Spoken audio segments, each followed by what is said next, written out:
안녕하세요. 잠잘 때 만나면 마음이 편안해지는 달림 책방입니다. 재미있는 옛날 이야기 들으며 오늘도 편안한 밤 행복한 꿈 꾸며 잘 자요. 구독과 좋아요는 영상 제작에 큰 힘이 됩니다. 천냥을 주고 사온 노인.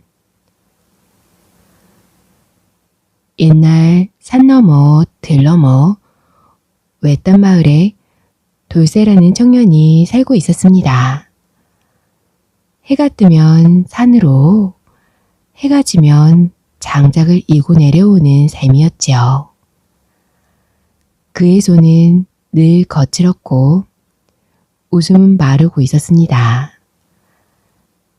그날도 돌쇠는 새벽 닭이 울기 전부터 지게를 지고 마당을 나섰습니다. 돌쇠야, 오늘은 좀 늦게 나가도 되지 않느냐? 아니에요, 어머니. 장에 나가면 혹시나 남는 채소라도 주실지 몰라요. 빈손으로 오면 마음이 허해서요. 어머니는 이불 속에서 천천히 손을 꺼내더니 낡은 바가지 밑에서 돈주머니 하나를 꺼내 주었습니다. 속에는 번들거리는 은전 두니까 동전 몇 개가 들어있었지요. 모두 천냥이었습니다. 이건 네 아버지 돌아가시기 전에 모아두신 돈이란다. 가서 쌀이나 한 대박이라도 사오너라. 어머니, 이 귀한 걸. 사람이 밥은 먹어야지. 아무리 부지런해도 굶으면 헛일이야. 돌쇠는 눈시울이 붉어졌지요. 늘 마른 기침을 하면서도 웃음을 잃지 않던 어머니가 오늘은 유난히 늙어 보였습니다. 어머니, 다녀오겠습니다. 반드시 좋은 걸로 사올게요. 그렇게 돌쇠는 지게 하나 짊어지고 산을 넘었어요. 발밑에 맺힌 흙길이 이날만큼은 유독 미끄럽게 느껴졌습니다. 장터는 이미 북적거리고 있었지요. 장날이라 풍물패가 북을 치고 솥대 옆에선 아이들이 실뜨기를 하고 있었습니다. 아유, 돌쇠 아니냐? 아이고, 이 이쁜 고구마 좀 사가라우. 고구마요. 지금은 쌀부터 사야 해서요. 다음에 꼭 들리겠습니다. 돌쇠는 여기저기 둘러보며 물건을 살피기 시작했습니다. 쌀은 비쌌고 고기는 그림의 떡이었죠. 채소 몇 단은 살 수 있을 것 같았지만 천냥 전부를 쓰긴 아쉬웠습니다. 그러던 그때 장터 한 귀퉁이 볕이 잘 들지 않는 곳에서 한 노인이 말없이 앉아 있었습니다. 허리도 굽었고 머리는 백발이었으며 손엔 천냥이라고 쓴 종이 쪽지 하나를 들고 있었죠. 이보게, 종가, 날 천냥에 사가게. 예? 뭐라고요? 천냥만 주면 이 늙은이 자네 집에서 머슴이 되겠네. 삭도 안 받지. 죽을 때까지 일만 하겠네. 주변 사람들은 피식 웃으며 지나갔지요. 저 또라이 영감 또 시작이군. 아유, 날마다 전냥이래. 아유, 말라 비틀어진 영감 사서 뭐하게요. 귀신이라도 들렸나 보지. 돌쇠는 멈춰섰습니다. 노인의 눈빛이 이상했지요. 쓸쓸하지만 깊고 맑았어요. 마치 누군가를 오랫동안 기다리는 듯한 눈동자였습니다. 진심이세요? 전냥, 값을 깎으면 인연이 덜해지네. 돌쇠는 손에 쥔 돈주머니를 조심스레 풀었습니다. 주변 상인들은 속삭였고 어떤 이는 말렸지요. 야, 정신 차려. 전냥이면 쌀도 사고 나무도 살 판인데. 그런데 이 영감님 눈에선 이상하게 내 아버지 얼굴이 자꾸 떠올라. 그는 결국 돈을 건넸고 노인은 조용히 일어났습니다. 비틀비틀 걷다가 돌쇠가 건네준 지게를 짊어졌지요. 이 몸 전냥어치입니다. 이제부터 자네의 사람이요. 돌쇠는 말없이 고개를 끄덕였고 장터 한복판에선 느린 두 그림자가 서로를 따라 산길로 향하고 있었습니다. 돌쇠는 노인을 앞세워 산길을 넘고 작은 초가집 문을 열었습니다. 해가 뉘엿뉘엿 넘어갈 무렵 초가지붕 끝엔 연기가 희미하게 피어오르고 있었지요. 허허, 여기가 자네 집인가 보군. 아, 흙냄새가 나서 좋구먼. 숨이 트이는 집이야. 비록 작고 초라하지만 저희 어머니와 제게는 가장 소중한 곳입니다. 마당에서 장독대 옆에 나무를 다듬고 있던 어머니가 고개를 들었습니다. 너는, 아니, 이 사람은 또 누구냐? 아, 어머니, 놀라지 마시고요. 제가 오늘 장에서 이분을 사왔어요.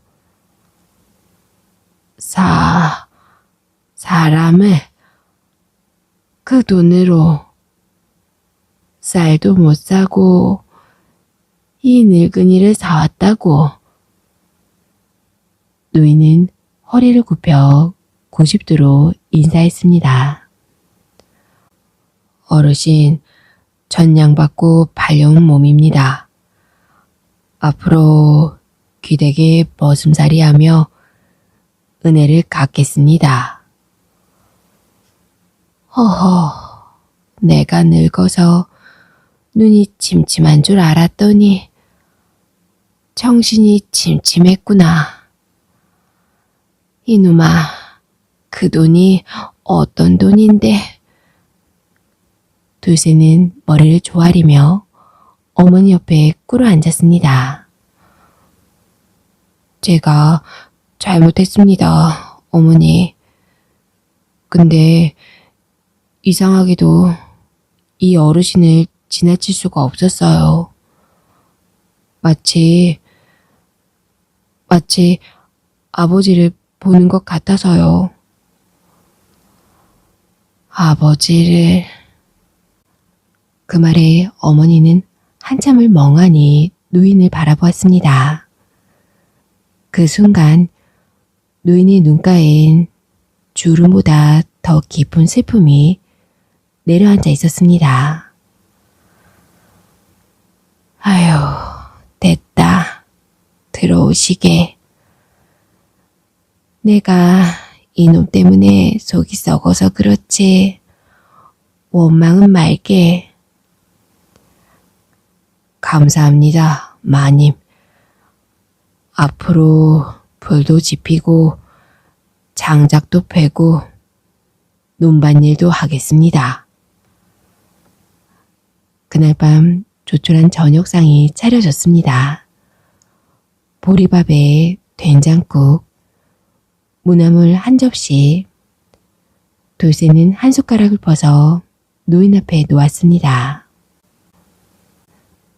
많이 드세요. 전량 값어치는 하셔야죠.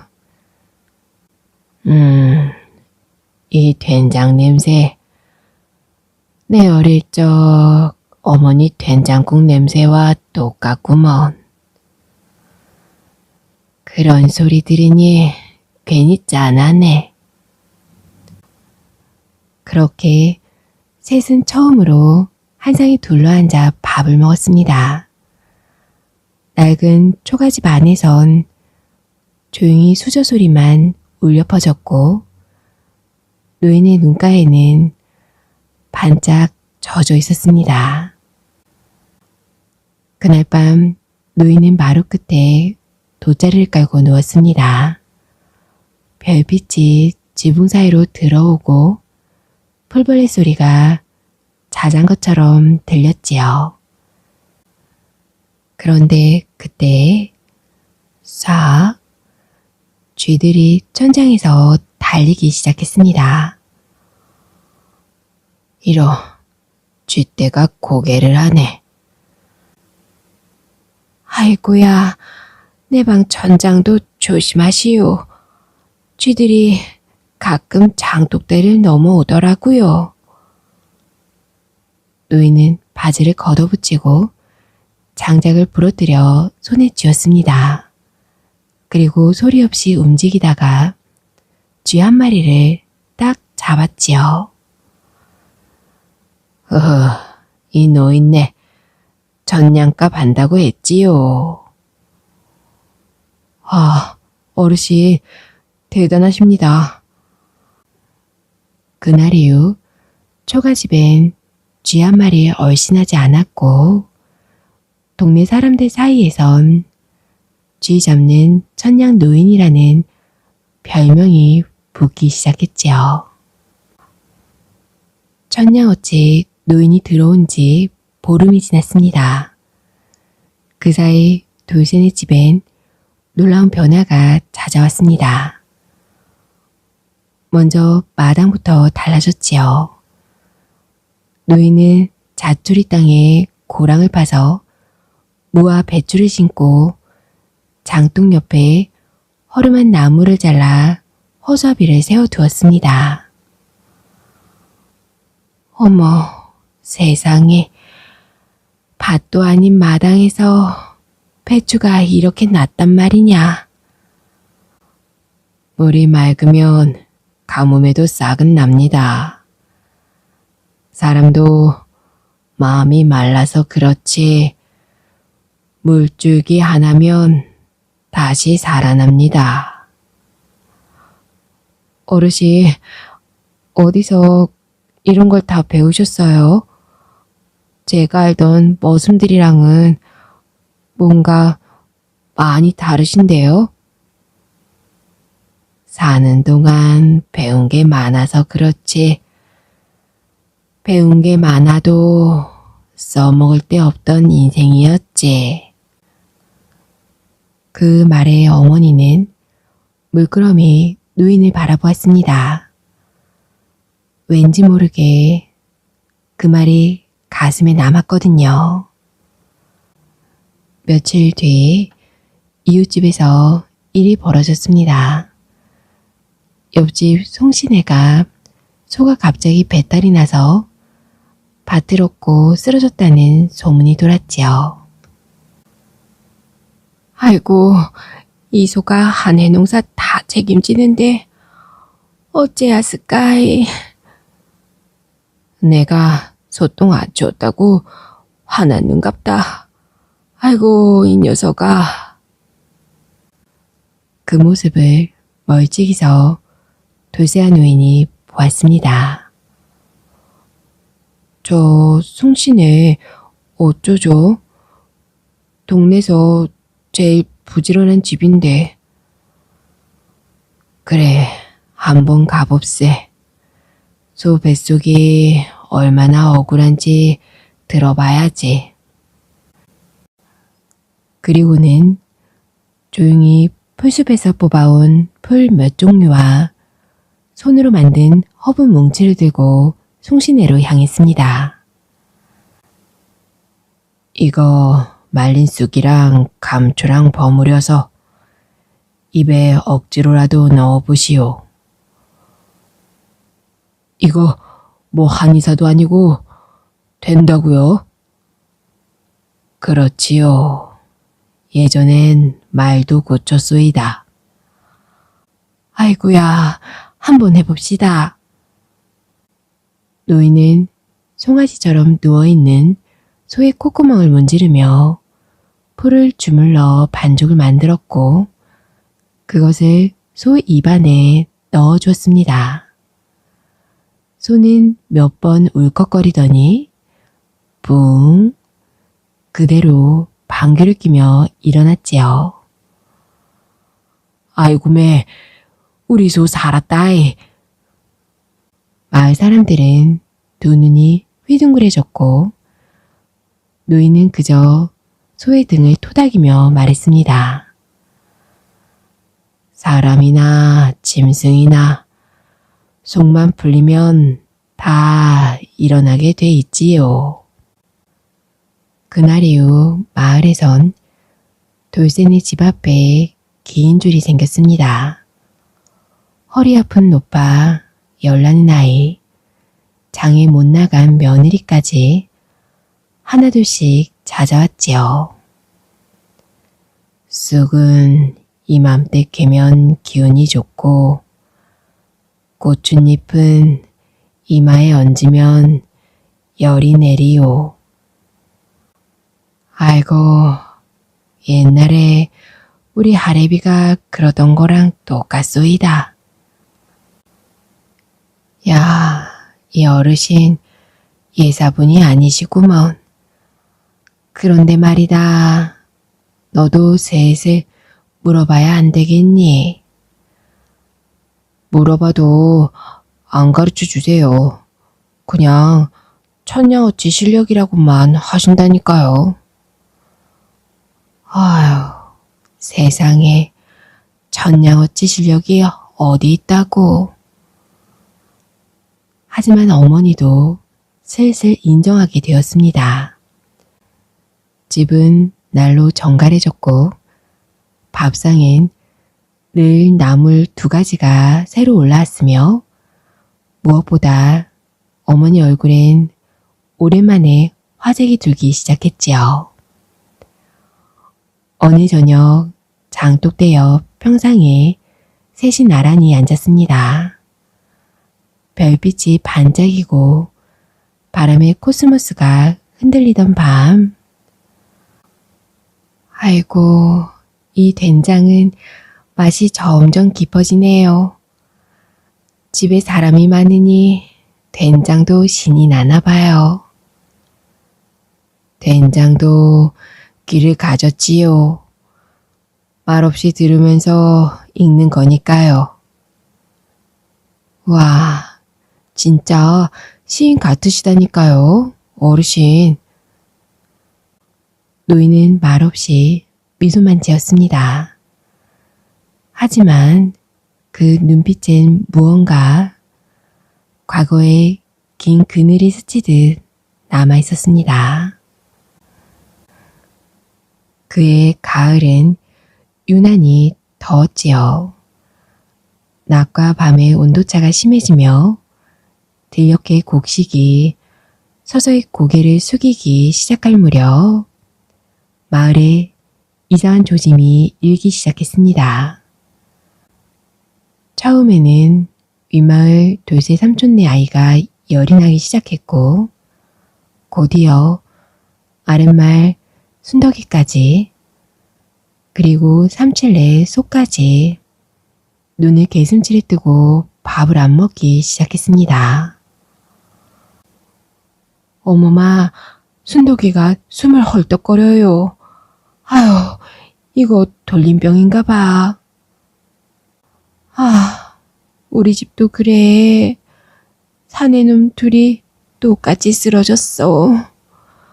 손끝이 새파래졌다고. 동네는 순식간에 난리가 났고 이장댁에선 사람들이 몰려와 회의를 벌였습니다. 이거 그냥 감기라 보기엔 증세가 이상하오. 시름시름 앓다가 기운이 쭉 빠지고 숨을 쉬지 못하잖소. 아휴, 읍내의원 오긴 했는데 약값이 열량이라네요. 그걸 어떻게 다 사요? 그때 누군가 조심스레 손을 들었습니다. 저기, 저 돌쇠네 천냥 노인은 좀 이상할 만큼 약조를 잘 하시던데 우리 한번 물어보면 어떻겠소? 모두가 잠시 정적에 빠졌습니다. 그리고는 하나둘 고개를 끄덕이기 시작했지요. 다음 날 아침 노인은 마루 끝에 가만히 앉아 있었고 돌쇠는 아궁이에 불을 지피고 있었습니다. 어르신, 요즘 마을 분위기 좀 이상하시죠?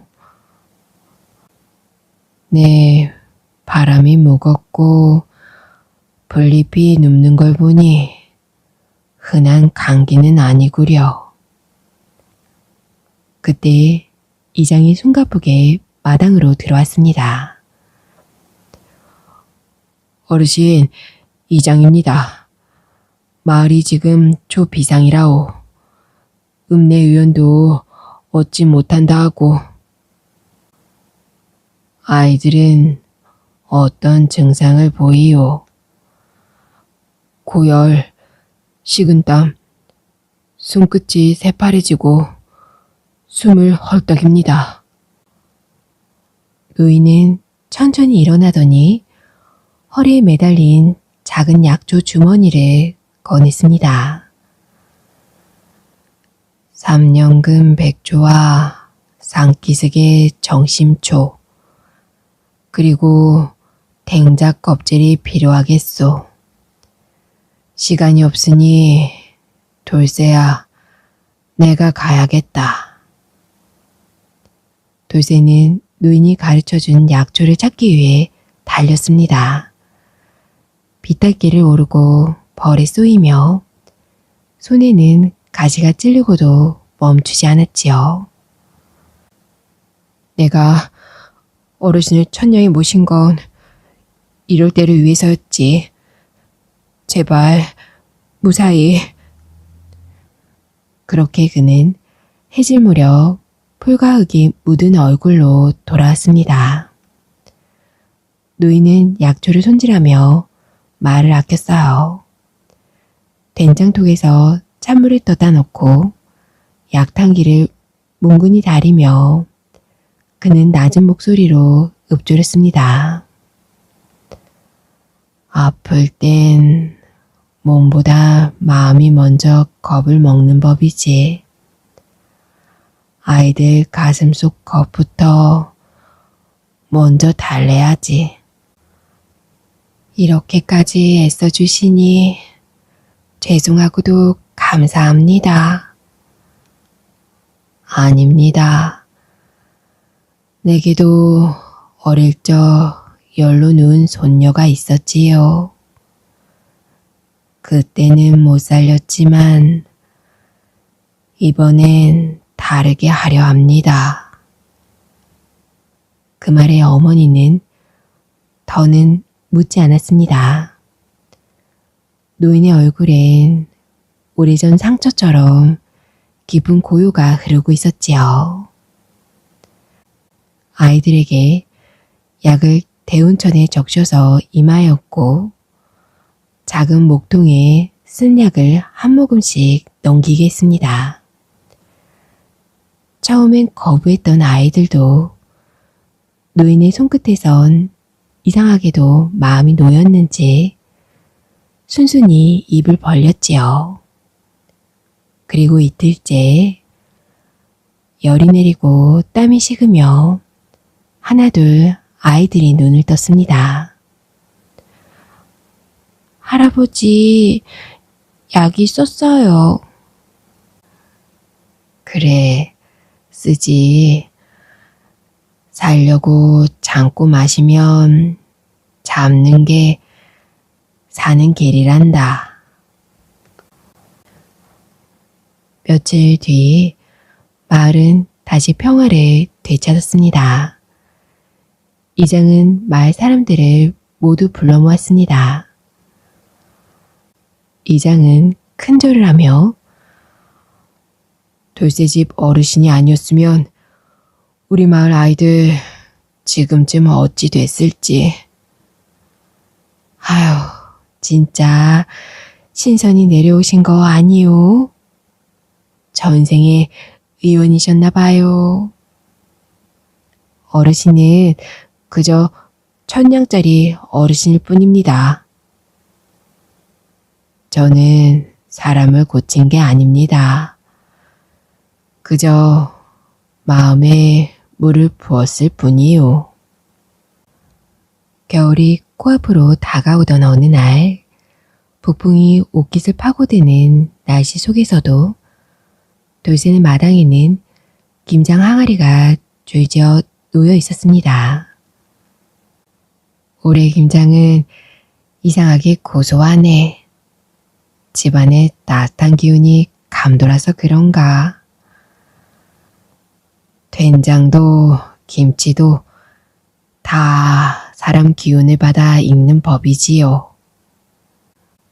그럼 제가 좀 매워도 이 김치가 맛있을까요? 야, 너는 눈치가 없으니 짜게라도 잘 익겠다. 세 사람은 그렇게 웃으며 김장을 담고 있었는데 그때였습니다. 먼지와 함께 말을 탄 군사들이 말 어기로 몰려왔지요. 앞장선 인물은 금장식 두른 갑옷에 붉은 깃털을 단 관모를 썼고 뒤에는 커다란 비단 상자가 실려 있었습니다. 이 마을에 전량에서 온 누인이 있다는 것이 사실이냐? 왕명으로 왔노라. 마을 사람들은 깜짝 놀라며 이장을 불렀고 이장은 헐레벌떡 달려나와 두 손을 모았습니다. 예, 맞습니다. 돌쇠네 집 어르신이 바로 그분이옵니다. 모셔라. 어가께서 중병에 걸리셨다. 궁중의원이 모두 물러가고 도사들도 고개를 젓는 상황이라 하노라.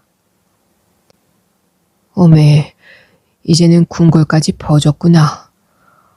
전량이 궁궐을 움직이는 세상이라니. 돌쇠는 사신 앞에서 깜짝 놀란 눈으로 노인을 바라보았습니다. 어르신, 정말 궁에 가시겠어요? 응, 전량을 받은 몸이지. 하지만 돌쇠야, 내가 궁에 간다면 이 집엔 당분간 못 돌아올 수도 있겠구나. 허참, 사람이 몸값을 제대로 하는 건 처음 보네. 다만 너무 무리하지 마세요. 혹시 무슨 일 생기면 다시는 못 뵐지도 모르니. 노인은 잠시 말없이 마당을 둘러봤습니다. 곁에서 묵묵히 자란 무청, 지게 옆에 놓인 도끼, 돌쇠가 붙여놓은 삐뚤삐뚤한 처마끝, 복자 종이까지. 내가 살다 보니 정붙인 집이 최고더구나. 궁궐이 금으로 덮여 있어도 사람 종 하나 못 담으면 참방이야. 그 말에 어머니와 돌쇠는 눈시울을 붉혔습니다. 제가 모시고 가겠습니다. 천냥은 아직도 제 손에 있습니다. 왕궁으로 들어서는 길은 멀고 험했습니다. 황금 지붕 아래 세상은 초가집과는 다른 긴장감이 흐르고 있었지요. 노인은 검문을 거치고 붉은 융단이 깔린 길을 지나 왕의 병상 앞에 안내되었습니다. 또 누구냐? 이번엔 무슨 의원이냐? 소인은 전양어치 노인이라 하옵니다. 병을 본다기보다 사람을 봅니다. 왕은 이상하다는 듯 눈을 흘기며 물었습니다. 전양, 그게 어떤 약재인가? 네, 사람의 마음값이지요. 노인은 왕의 손을 짚고 맥을 짚었습니다. 눈을 감고 한참을 그대로 있더니 입을 열었지요. 전하의 병은 몸이 아니라 마음의 병이 옵니다. 너무 많은 것들이 무겁게 얹혀 숨조차 쉴 수 없게 된 것입니다. 그 말 참 오래전에 들어본 말이구나. 노인은 왕을 위해 직접 약차를 다리고 하루 3번 손수 달인 풀물을 들고 병실로 향했습니다. 그리고 열흘째 되던 날 왕은 눈을 뜨고 조용히 창밖을 내다보며 말했습니다. 오래간만이네. 하늘이 푸르다고 느낀 것이. 그리곤 노인에게 물었습니다. 그대는 누구인가? 어디서 이런 약을 배웠는가? 저는 그저 전량으로 사준 사람 덕분에 다시 살아난 인생입니다. 왕은 조용히 고개를 끄덕였습니다. 그래, 복 있는 자로구나. 사람이 사람을 산 것이 아니라 인연을 샀구나. 임금님의 병이 나아지자 궁궐은 오랜만에 활기를 되찾았습니다. 그날 왕은 조정 대신을 모두 불러 침전 앞들에 내관들이 돗자리를 깔게 했고 그 위에 평상봉 차림에 노인을 앉혔습니다. 자, 오늘은 이 자가 내 스승이다. 모두 귀를 기울이라. 저자 평민 같은데요. 스승이라니요. 전량에 발려왔다는 그자 아닙니까? 왕은 그들을 향해 조용히 손을 내렸습니다. 내 병을 고친 것은 의원이 아니라 이자의 말 한마디였다. 그 말에 모두 숨을 죽였고 노인은 조용히 고개를 들었습니다. 제가 드릴 말씀은 그리 길지 않습니다. 한때 저도 이 궁궐의 한복판에 있었습니다. 뭐라고요? 20해 전 저는 궁중의원이었고 그 누구보다 명약에 밝았지요. 잠깐, 혹시 그때 실종된 의관 박진호, 그 이름 아직 기억하고 계셨습니까? 20년 전 궁중에 있었던 한 의원이 잘못된 약재를 올렸다는 누명을 쓰고 궁을 떠났습니다. 하지만 실은 대신들의 이권 싸움에 휘말려 쫓겨났던 것이지요. 그날 이후 산속을 떠돌며 이름도 버리고 살았습니다. 그러다 장터 한켠에 앉았지요. 그날 전냥을 내민 돌쇠라는 청년을 만나지 않았다면 전 그냥 길 잃은 노인으로 끝났을 겁니다. 어르신, 정말 궁중 의원이셨어요? 그래, 이제는 숨길 이유도 없구나. 하지만 난 내 집에서 무 한 포기 심을 때가 제일 행복했단다. 그 말에 왕은 조용히 고개를 끄덕이고 손뼉을 2번 쳤습니다. 이리하여 나는 전양어치 노인을 다시 궁중의 대의로 임명한다. 궁중 사람들은 술렁였고 돌쇠는 놀라 눈을 동그랗게 떴습니다. 정말 다시 관직으로 돌아가시는 겁니까? 아니, 난 다시 궁에 살지 않으련다. 그 대신 내가 할 일이 있다. 제가요? 잠시 후 왕은 특별히 돌쇠를 불렀습니다. 그대는 나라의 의사를 살린 자요. 전냥으로 한 사람을 품었으니 그 전냥이 내게는 만금의 값이로다. 무엇을 원하느냐 말해보라. 저는 어르신을 돌봐드릴 수 있는 작은 집이면 족합니다. 그저 3사람 밥 먹을 만큼의 땅과 벼뜨는 마루 하나만.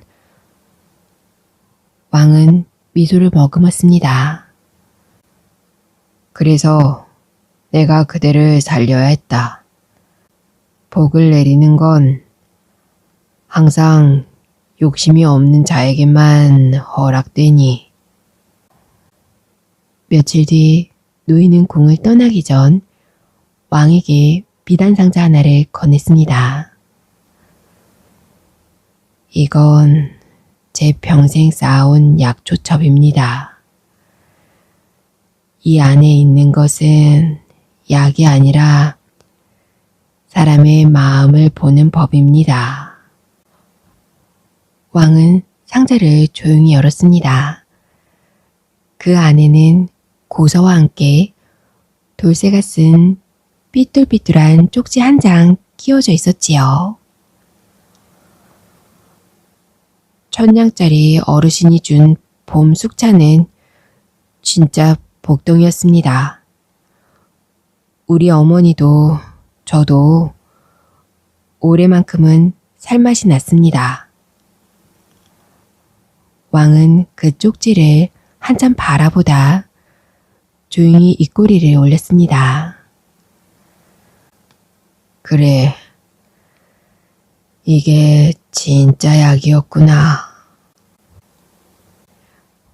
궁궐에서의 날들이 끝났고 눈발이 흩날리는 초겨울 아침, 시골 마을로 마차 한 대가 조용히 들어왔습니다. 마차에서 내린 이는 다름 아닌 긴 여정 끝에 다시 돌아온 그 노인이었습니다. 궁궐의 이불은 따뜻했지만 이 마을 공기엔 사람이 살더군. 마차에서 내리자마자 돌쇠가 두 팔을 벌려 달려왔습니다. 어르신, 정말 다시 오실 줄은. 허허, 천냥짜리 물건이 멋대로 사라지면 주인이 곤란하잖아. 아유, 복덩이 어르신, 돌아오셨어요. 이제서야 집이 다시 따뜻하구먼. 며칠 후 돌쇠네 마당은 북적거렸습니다. 노인이 가져온 것은 금덩이도 관직도 아니었지요. 그는 궁에서 받은 보상을 마을 약초원으로 쓰겠노라며 마당 옆 야트막한 땅을 마을 사람들과 함께 일구기 시작했지요. 아휴, 여기다 감초 심는 거라면서요? 노인장 약초가 그렇게 좋다는데 우리 집 장손도 좀 먹여야겠어요. 자, 이쪽은 청심초 밭입니다. 근심을 덜어주는 풀이니 이 밭을 지날 땐 절대로 욕하지 마세요. 허허, 맞구나. 욕하면 입이 쪼그라든다네. 사람들은 웃었고 마을엔 해마다 없던 활기가 돌기 시작했습니다. 어느 날 밤 평상 위 돌쇠와 어머니 그리고 노인은 된장찌개를 데워 먹으며 마당의 별빛을 바라보았습니다. 돌쇠야, 이 찌개 맛이 왜 이리 그리운 거냐? 그간 혼자 먹는 밥이 얼마나 심심했는지 모른다. 사람이 그립다는 건 밥이 입에 안 붙는 증상이지요. 그건 병이 아니라 살아있다는 증거입니다. 그런 말 정말 누가 가르쳐 줬는지 몰라도 궁궐 말단 내시보다 더 철학자시라니까요. 궁에선 스승이라 불렀지. 하지만 나는 이 집에서야말로 사람답게 불렸어. 다음날 노인은 돌쇠와 함께 뒷산에 올라가 작은 돌무더기를 쌓았습니다. 이 자리는 내 마지막을 부탁하고 싶은 곳이다. 복이 많은 집은 복을 나누는 집이어야 하니. 벌써 그런 말씀 마세요. 이제 저랑 같이 된장도 띄우고 감자도 캐고 복덩이 축제도 열자고요. 그럴까? 축제엔 전냥짜리 노인 달리기도 넣고 말이지. 어르신이 1등하면 상으로 된장 2항아리 드릴게요. 아유, 근데 그 된장은 내가 매주 만들고 띄울 거지. 어르신은 이제 앉아서 드시기만 하셔요. 그들의 웃음소리가 뒷산을 타고 퍼졌고 마을엔 오래도록 울려 퍼졌습니다.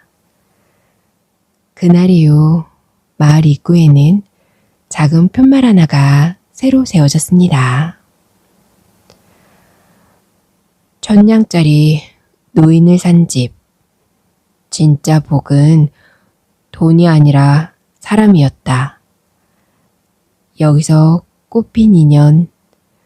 누구든 와서 따뜻하게 쉬어 가시오. 마을 사람들은 이 집을 더 이상 돌쇠네 집이라 부르지 않았습니다. 이젠 누구나 천냥의 집이라 불렀습니다. 세월이 흘렀습니다. 뒷산의 감나무에 붉은 감이 주렁주렁 열리고 마당에 피던 코스모스도 바람에 고개를 떨구던 어느 가을날 돌쇠는 마당에서 지게 끈을 메고 있었고 어머니는 뜨끈한 고구마를 아궁 위에 굽고 있었습니다.